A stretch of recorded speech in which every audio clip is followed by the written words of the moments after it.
दोस्तों नमस्कार, ये है मार्गदर्शन फॉर सिविल सर्विसेज। मैं अनुराग चौधरी।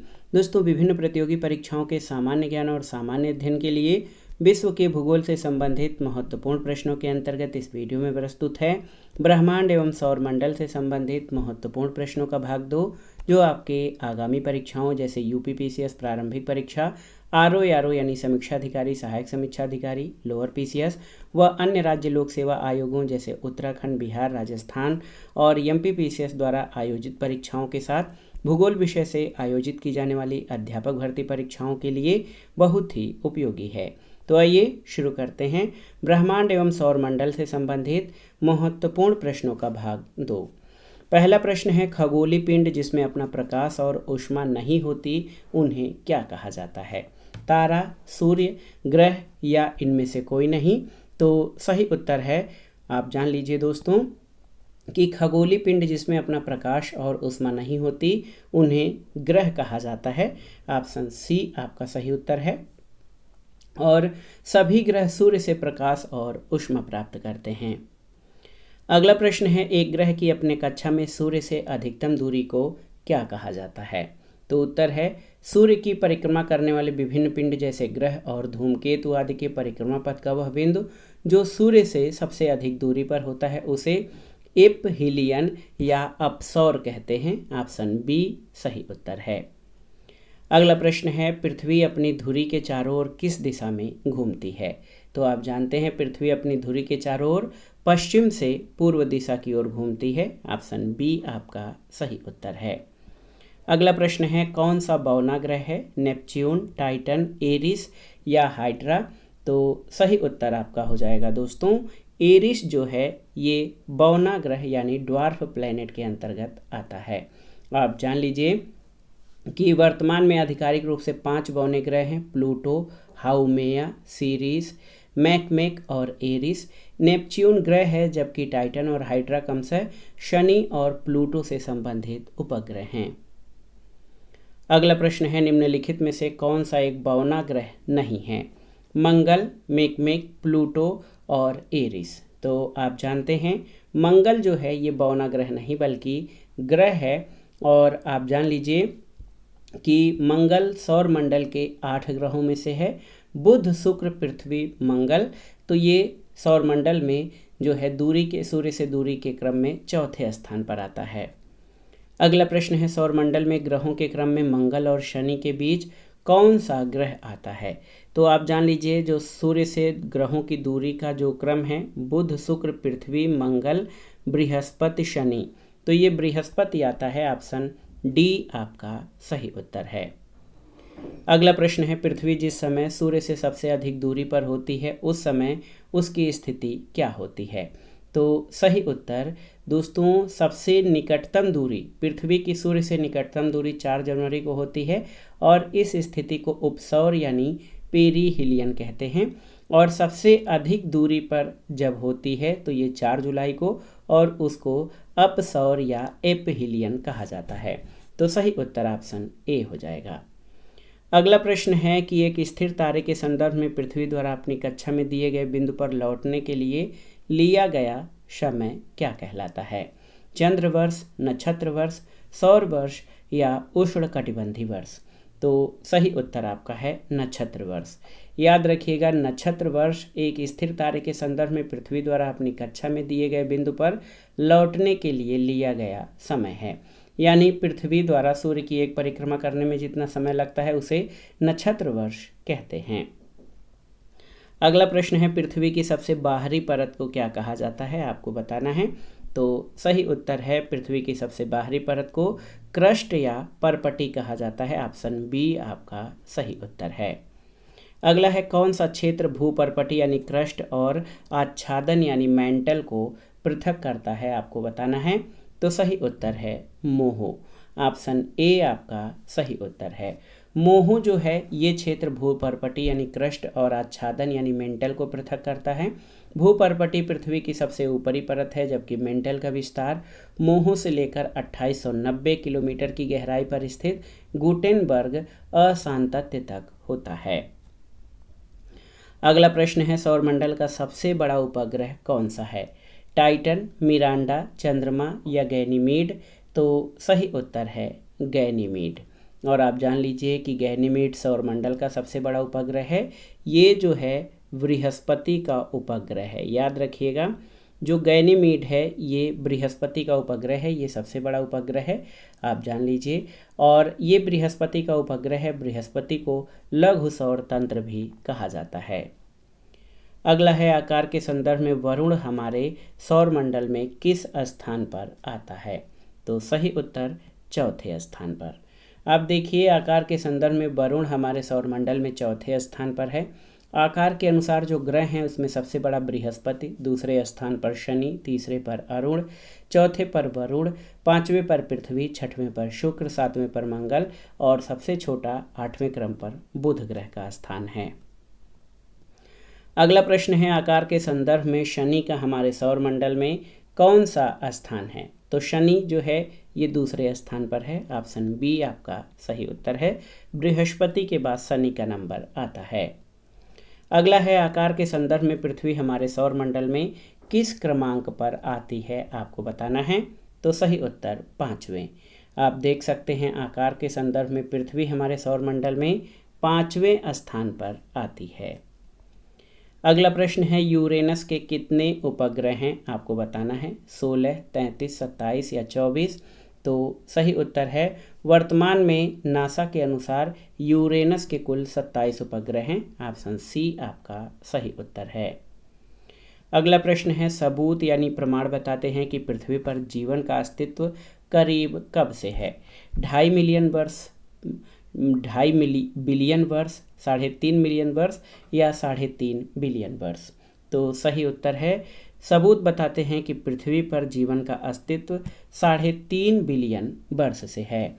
दोस्तों, पृथ्वी पर जीवन के प्रथम जीवाश्मी साक्ष्य आर्कियन युग के प्रारंभिक काल लगभग 3.5 बिलियन वर्ष पूर्व के हैं, इसलिए पृथ्वी पर जीवन का अस्तित्व लगभग 3.5 बिलियन वर्ष पूर्व से है। अगला प्रश्न है, कौन सी पृथ्वी की सबसे पतली परत है? आपको बताना है। मेंटल, आउटर कोर, क्रस्ट या इनर कोर? तो सही उत्तर आपका हो जाएगा, देखिए क्रस्ट, ऑप्शन सी। पृथ्वी की आंतरिक संरचना को 3 भागों में विभाजित किया जाता है, क्रस्ट, मेंटल और कोर। इनमें सबसे बाह्य परत क्रस्ट है जो 0 से 30 किलोमीटर मोटी है और ये पृथ्वी की सबसे पतली परत है। अगले प्रश्न पर आते हैं, प्लूटो की खोज किसने की थी? आपको बताना है। तो प्लूटो की खोज क्लाइव टोम्बो यानी टम्बाग, क्लाइड टोम्बो यानी टम्बाग ने प्लूटो की खोज 1930 ईस्वी में की थी, याद रखिएगा। अगला प्रश्न है, तारामंडल सप्तर्षि को पश्चिमी निवासी किस नाम से जानते हैं? 7 monk, Alpha Centauri, Big Dipper या स्मॉल बियर? तो सही उत्तर है, आकाश में 7 तारों का एक मंडल या समूह है जिन्हें सप्तर्षि मंडल कहा जाता है। पश्चिम निवासी इसे बिग डिपर के नाम से जानते हैं। ऑप्शन सी सही उत्तर है। अगला प्रश्न है, चंद्रमा के अध्ययन को क्या कहते हैं? तो सही उत्तर क्या हो जाएगा? दोस्तों, चंद्रमा के अध्ययन को सिलेनोलॉजी कहा जाता है। ऑप्शन ए आपका सही उत्तर है। अगला है, उस क्षेत्र का नाम बताइए जो नेपच्यून के कक्षा से परे है। इसमें बड़ी मात्रा में बर्फ से बने कई धूमकेतु, क्षुद्रग्रह और अन्य छोटे कण शामिल होते हैं। ऑप्शन है Kuiper belt, asteroid belt, galactic core या मिल्की वे? तो सही उत्तर आपका हो जाएगा कुइपर बेल्ट, ऑप्शन ए। आप देख सकते हैं दोस्तों, जो कुइपर बेल्ट है ये नेपच्यून की कक्षा से परे है। इसमें बड़ी मात्रा में बर्फ से बने कई धूमकेतु, क्षुद्रग्रह और अन्य छोटे कण शामिल हैं। अगला प्रश्न है, आकाश में सबसे चमकदार तारा कौन सा है? तो सही उत्तर है, रात्रि के समय आकाश में दिखाई देने वाला सबसे चमकीला तारा सीरियस है। इसे डॉग स्टार भी कहते हैं। अगला है, सौरमंडल में दिए गए ग्रहों में सबसे छोटा ग्रह कौन सा है? ऑप्शन है शुक्र, बुध, बृहस्पति और मंगल। तो ये बहुत ही महत्वपूर्ण प्रश्न है। आप जान लीजिए कि सबसे छोटा ग्रह बुध है जिसका व्यास 4879 किलोमीटर है। ऑप्शन बी आपका सही उत्तर है। अगला प्रश्न है, सौर परिवार के निम्नलिखित ग्रहों में सबसे ठंडा ग्रह कौन सा है? ऑप्शन है मंगल, बुध, पृथ्वी या नेपच्यून? तो सही उत्तर हो जाएगा नेपच्यून जो है ये सबसे ठंडा ग्रह है। सौर परिवार के 8 ग्रहों में नेपच्यून का जो टेम्परेचर है -200 डिग्री सेंटीग्रेड है। ये मंगल का -65 डिग्री, बुध का 167 डिग्री, पृथ्वी का 15 डिग्री और नेपच्यून का -200 डिग्री सेंटीग्रेड है। अगला प्रश्न है खगोलीय एकक या एस्ट्रोनॉमिकल यूनिट किसे कहते हैं? तो सही उत्तर है खगोलीय एकक सूर्य के केंद्र से पृथ्वी के केंद्र तक की माध्य दूरी को कहा जाता है। पृथ्वी के केंद्र और सूर्य के बीच की माध्य दूरी को खगोलीय एकक कहते हैं और इसे अस्थायी मानकर सौरमंडल के अन्य दूरियों को मापने में इसे प्रयोग किया जाता है। अगला प्रश्न है निम्नांकित में से कौन सी ऊंचाई भू स्थिर उपग्रहों की है? तो सही उत्तर है जियो स्टेशनरी ऑर्बिट भूमध्य रेखा से ऊपर एक उपग्रहीय कक्षा है जो लगभग 36,000 किलोमीटर की ऊंचाई पर है। इस कक्षा में भू स्थिर उपग्रहों को स्थापित किया जाता है। ऑप्शन सी आपका सही उत्तर है। अगला प्रश्न है सूर्य के परितः हेली धूमकेतु का परिक्रमा पथ क्या है? तो हेली धूमकेतु की कक्षा 18 डिग्री झुकी हुई है। ये अपनी कक्षा में घड़ी की सुइयों के अनुकूल गति करता है और धूमकेतुओं की सूर्य के परितः परिक्रमा पथ जो है वो दीर्घवृत्ताकार होता है। ऑप्शन बी आपका सही उत्तर है। अगला प्रश्न है मनुष्य के लिए वह बहुमूल्य तत्व जो सौरमंडल में नहीं पाया जाता है? ऑक्सीजन, जल, नाइट्रोजन या सोडियम क्लोराइड? तो सही उत्तर है जल वह बहुमूल्य तत्व है जो सौरमंडल में नहीं पाया जाता है। अभी हाल में मंगल पर बर्फ की उपस्थिति का पता चला है। अगला है निम्नलिखित में से किस ग्रह का नाम प्यार की रोमन देवी के नाम पर रखा गया है? मार्स, जुपिटर, सैटर्न या वीनस? तो सही उत्तर है वीनस। वीनस जो है सूर्य के सबसे नज़दीक पाया जाने वाला दूसरा ग्रह है और इस ग्रह का नाम प्यार की रोमन देवी के नाम पर रखा गया है। अगला प्रश्न है सूर्य किरणें अनुलंबवत गिरती हैं कहाँ पर? आयन मंडल पर, विषुव प्रभात प्रशांत मंडल पर, ध्रुवों पर या भूमध्य रेखा पर? तो सही उत्तर है सूर्य की किरणें अनुलंबवत भूमध्य रेखा पर गिरती हैं। ऑप्शन डी आपका सही उत्तर है। लंबवत गिरने पर सूर्य की किरणें उस स्थल को अधिक गर्म करती हैं, इसलिए भूमध्य रेखा पर सर्वाधिक तापमान होता है। अगला प्रश्न है महाविस्फोट सिद्धांत या बिग बैंग थियरी संबंधित है किससे? तो सही उत्तर आपका हो जाएगा, महत्वपूर्ण प्रश्न है, आप देख सकते हैं, ब्रह्मांड की उत्पत्ति से संबंधित है बिग बैंग थियरी। अगला प्रश्न है तारे का रंग सूचक होता है किसका? तो सही उत्तर है तारे का रंग उसके ताप का सूचक होता है। ऑप्शन डी आपका सही उत्तर है। आप देख सकते हैं दोस्तों, बहुत ही महत्वपूर्ण प्रश्न है, तारों का रंग उनके तापमान का सूचक होता है। अगले प्रश्न पर आते हैं। अगला प्रश्न भी बहुत ही महत्वपूर्ण है। ब्लैक होल की जानकारी सबसे पहले किसने दी थी? तो भारतीय मूल के अमेरिकी वैज्ञानिक एस चंद्रशेखर यानी सुब्रमण्यम चंद्रशेखर ने सबसे पहले ब्लैक होल यानी कृष्ण छिद्र की जानकारी दी थी। अगला प्रश्न है दोस्तों, ब्लैक होल अंतरिक्ष में एक पिंड है जो किसी भी प्रकार के विकिरण को बाहर नहीं आने देता। इस गुण का कारण इसका क्या होता है? बहुत छोटा आकार, बहुत बड़ा आकार, बहुत उच्च घनत्व या बहुत अल्प घनत्व? तो सही उत्तर आपका हो जाएगा कि ब्लैक होल बहुत उच्च घनत्व वाला पिंड है जो किसी भी प्रकार के विकिरण को बाहर नहीं निकलने देता। ऑप्शन सी आपका सही उत्तर है। अगला प्रश्न है हमारे अंतरिक्ष में कुल कितने तारामंडल यानी कॉन्स्टिलेशंस हैं, आपको बताना है। तो सही उत्तर है हमारे अंतरिक्ष में, याद रखिएगा, कुल 88 तारामंडल हैं। ऑप्शन बी आपका सही उत्तर है। अगला है कि निम्नलिखित में से कौन सी खगोलीय वस्तु नहीं है? पल्सर, भंगुर तारा, कृष्ण मास्टर या क्वासर? तो सही उत्तर आपका हो जाएगा कृष्ण मास्टर नहीं, बल्कि कृष्ण बीवर जो है खगोलीय वस्तु है, कृष्ण मास्टर नहीं। अगला है दोस्तों, एक निश्चित आकृति में व्यवस्थित ताराओं का समूह क्या कहलाता है? आकाशगंगा, नक्षत्र, एंड्रोमेडा या सौरमंडल? तो सही उत्तर आप जान लीजिए, खगोल शास्त्र में आकाश में दिखने वाले कुछ लगभग बराबर चमकीले तारों का ऐसा समूह जो हमें एक निश्चित आकृति में व्यवस्थित प्रतीत होता है, तारामंडल या नक्षत्र कहलाता है। ऑप्शन बी आपका सही उत्तर है। अगला प्रश्न है प्रकाश वर्ष इकाई है क्या मापने की? तो सही उत्तर है प्रकाश वर्ष दूरी मापने की इकाई है, और ये वो दूरी होती है जो निर्वात में प्रकाश द्वारा एक वर्ष में तय की जाती है, यानी प्रकाश वर्ष दूरी का मात्रक है। अगला प्रश्न है, जिस तारामंडल के तारे ध्रुव तारे की ओर संकेत करते हैं उसे क्या कहा जाता है? तो सही उत्तर है सप्तर्षि तारामंडल, ऑप्शन ए। आप देख सकते हैं दोस्तों कि सप्तर्षि तारे मंडल जो है ये जो है ध्रुव तारे की ओर संकेत करते हैं।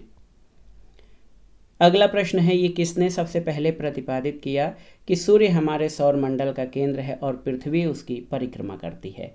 न्यूटन, गैलीलियो, पाणिनी या कोपरनिकस? तो सही उत्तर है 1514 में एक हस्तलिखित पुस्तक लिटिल कमेंट्री में कोपरनिकस ने उस सिद्धांत का प्रतिपादन किया था कि सूर्य हमारे सौर मंडल का केंद्र है। और दोस्तों इस सिद्धांत में ये कहा गया कि सूर्य ब्रह्मांड के केंद्र में है और पृथ्वी उसकी परिक्रमा करती है। अगला प्रश्न है, सौर मंडल में ग्रहों की संख्या कुल कितनी है? तो सही उत्तर है सौर मंडल में कुल 8 ग्रह हैं, बुध, शुक्र, पृथ्वी, मंगल, बृहस्पति, शनि, अरुण और वरुण। अगला प्रश्न है, पृथ्वी स्थित है किसके मध्य में? तो बुध, शुक्र, पृथ्वी, मंगल। तो शुक्र और मंगल के बीच में हमारी पृथ्वी स्थित है, ऑप्शन ए आपका सही उत्तर है। पृथ्वी शुक्र और मंगल के मध्य स्थित है और सूर्य से दूरी के क्रम में पृथ्वी तीसरे स्थान पर है। अगला प्रश्न है, सूर्य के निकटतम ग्रह कौन सा है? तो बुध जो है ये सूर्य का निकटतम ग्रह है, याद रखिएगा। अगला प्रश्न है, निम्नलिखित में से कौन सा ग्रह सौर मंडल का नहीं है? आपको बताना है। बुध, फ्लोरिडा, शुक्र या शनि? तो सही उत्तर है फ्लोरिडा। याद रखिएगा, बुध, शुक्र और शनि सौर मंडल के ग्रह हैं। फ्लोरिडा अमेरिका में अंतरिक्ष प्रक्षेपण स्थल है। अगला प्रश्न है, सूर्य की ऊर्जा उत्पन्न होती है किस प्रक्रिया द्वारा या किस अभिक्रिया द्वारा?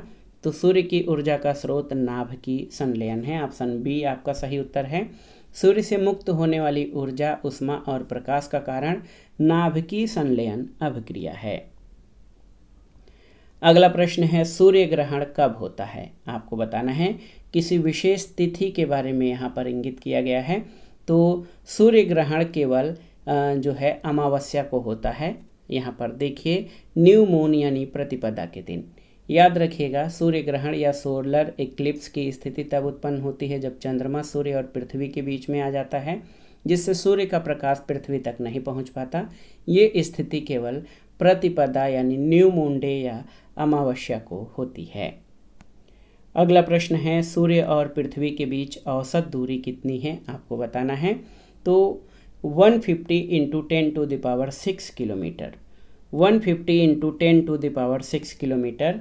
यहाँ पर आप देख सकते हैं कि सूर्य और पृथ्वी के बीच की दूरी 150 × 10⁶ किलोमीटर है।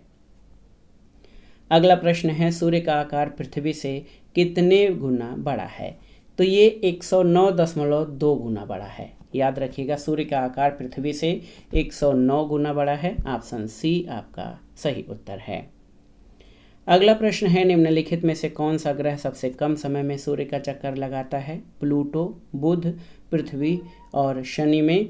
तो सही उत्तर है सौरमंडल के सभी 8 ग्रह सूर्य का चक्कर लगाते हैं, जिसमें बुध ग्रह की परिक्रमण अवधि सबसे कम यानी केवल 88 डेज।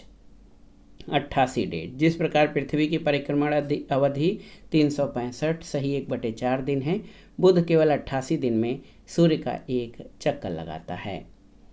अगला प्रश्न है, निम्नलिखित ग्रह युग्मों में से कौन बिना उपग्रह के हैं? शुक्र और मंगल, बुध और मंगल, पृथ्वी और बृहस्पति या बुध और शुक्र? तो सही उत्तर आपका हो जाएगा कि बुध और शुक्र यानी मर्क्यूरी और वीनस ग्रह के कोई उपग्रह नहीं हैं।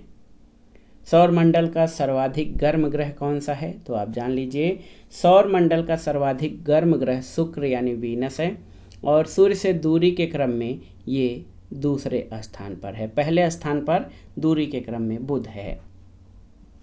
अगला प्रश्न है, इवनिंग स्टार किस ग्रह को कहते हैं? आपको बताना है। मंगल, बृहस्पति, शुक्र या शनि? तो सही उत्तर इवनिंग स्टार शुक्र को कहा जाता है। इसको इवनिंग स्टार और मॉर्निंग स्टार दोनों ही कहा जाता है और ये हमारे सौरमंडल में सबसे चमकीला ग्रह है। अगला प्रश्न है, निम्नलिखित में से किसने सबसे पहले ये कहा था कि पृथ्वी गोलाकार है? तो सही उत्तर है दोस्तों अरस्तु ने। देखिए, यूनानी दार्शनिक अरस्तु ने अपनी पुस्तक ऑन द हेवेंस में द्वितीय खंड के 14वें अध्याय में उल्लेख किया था कि पृथ्वी गोलाकार है। अगला प्रश्न है, एक जीवधारी के रूप में पृथ्वी का वैज्ञानिक नाम क्या है? गाय, सीता, ग्रीन प्लैनेट या हर्मीज? तो सही उत्तर, पृथ्वी पर पाई जाने वाली पारिस्थितिकी के कारण इसको ग्रीन प्लैनेट कहा जाता है और यहाँ पर जल की अधिकता के कारण ब्लू प्लैनेट भी कहा जाता है। अगला प्रश्न और इस वीडियो का आखिरी प्रश्न है कि पृथ्वी का व्यास लगभग कितना है? तो ये 12,756 किलोमीटर। तो यहाँ पर आप देखिए ऑप्शन सी जो है 12,800 सही उत्तर हो जाएगा। ऑप्शन सी आपका सही उत्तर है। पृथ्वी का व्यास लगभग 12,800 किलोमीटर यानी 12,756 किलोमीटर है। तो दोस्तों ये था आज का वीडियो जिसमें आपने ब्रह्मांड और सौर मंडल से संबंधित महत्वपूर्ण प्रश्नों को कवर किया। ये प्रश्न आपके आगामी परीक्षाओं के लिए बहुत ही उपयोगी हैं, आप इनको अच्छे से तैयार कर लीजिएगा। वीडियो आपको कैसा लगा हमें कमेंट बॉक्स में ज़रूर बताइएगा। वीडियो को लाइक करें, शेयर करें और इस चैनल मार्गदर्शन फॉर सिविल सर्विसेज को सब्सक्राइब करें। वीडियो देखने के लिए धन्यवाद दोस्तों, नमस्कार।